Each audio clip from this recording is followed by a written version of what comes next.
Gabriela Marcos, etiqueta, viemos falando sobre isso, mas de onde surgiu isso que acaba sendo, sim, algo muito importante para a nossa convivência em sociedade?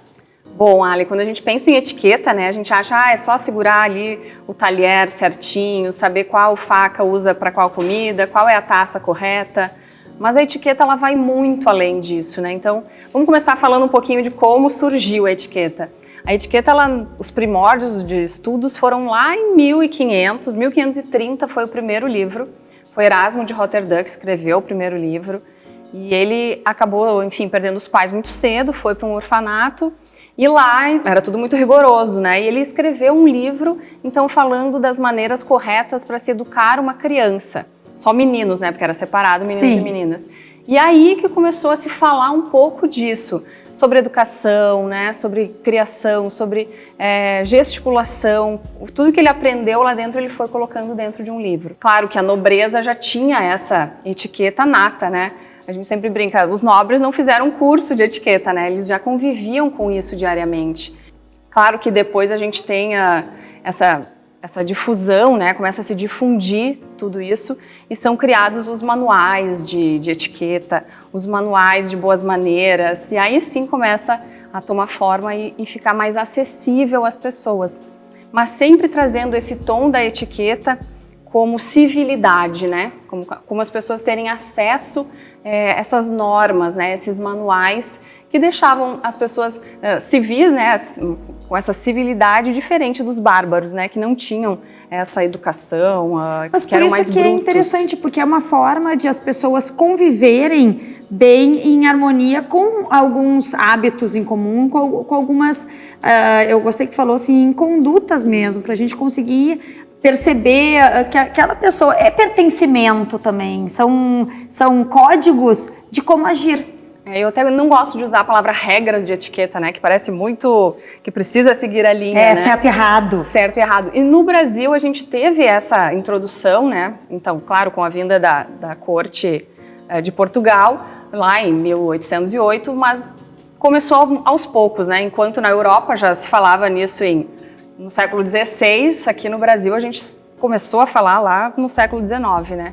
Então, as pessoas me perguntam assim, tá, mas o que é a etiqueta hoje, então? A etiqueta hoje é sempre a gente pensar em respeitar o próximo e fazer com que as pessoas não se sintam desconfortáveis ao nosso lado. Gabi, mas tem algum exemplo do que funcionava, não funciona mais, ou de que forma hoje é a etiqueta moderna? Tem, Ali, até vou te trazer um exemplo que aconteceu semana passada. A gente estava almoçando e pela janela ali do restaurante eu visualizava a rua. E aí, enfim, era um dia chuvoso, né? Chuva, todo mundo quer estacionar próximo do restaurante. E aí um rapaz estacionou ocupando 2 vagas, né? Tinha espaço para 2 carros e ele estacionou exatamente no meio. E eu falei, poxa, olha só, que falta, né, de bom senso. Isso é uma falta de etiqueta, porque a pessoa só se preocupou consigo, né? Sem saber se vai vir mais gente. Enfim, custava botar um pouquinho para trás ou um pouquinho para frente para poder auxiliar o próximo. Então, isso é algo que faltou etiqueta, né? Se a pessoa tivesse etiqueta, teria pensado que outra pessoa também pode ocupar esse espaço e ele não é o único no mundo. Então, etiqueta 0 para ele. Etiqueta 0, tomou o 0. Agora, para não tomar 0, Gabi, eu sei que esse é um tema que tu desenvolve no teu dia a dia, na tua profissão. Como é que as pessoas podem saber mais sobre isso? Bom, Ali, eu tenho uma mentoria que consiste em 4 módulos. E essa mentoria, ela é específica, de acordo com a necessidade de cada pessoa, né? Geralmente as mulheres me procuram, meninas, mulheres, enfim, e a gente adapta de acordo com a rotina delas. Por exemplo, uma pessoa que está mudando de profissão, uma pessoa que subiu de cargo, enfim, a gente consegue adequar ao que ela precisa. Eu sou uma pessoa que eu recebo pessoas lá em casa, eu preciso montar uma mesa, eu não sei fazer isso. Ou, né, que tipo de presente eu posso receber quando eu vou visitar alguém. Então são vários pedacinhos, né, que a gente pode unir. Aí tem a parte também dos looks, né, como eu me visto adequada para uma entrevista de trabalho, para um evento social, porque tudo isso faz parte da etiqueta, né. Eu gosto sempre de falar de etiqueta e elegância porque elas andam juntas. Então, quem tiver curiosidade, quiser conversar comigo, eu posso ajudar nesse quesito também. Adorei, porque quando a gente começou o papo, eu tenho certeza que tinha muita gente pensando, ai meu Deus, etiqueta, eu não sei nada disso. Será que isso funciona hoje em dia? Segundo o conceito moderno e atual da Gabriela Marcos, funciona sim, e nós estamos todos querendo ter mais etiqueta, mais inclusão e mais respeito ao próximo. Boa essa, hein?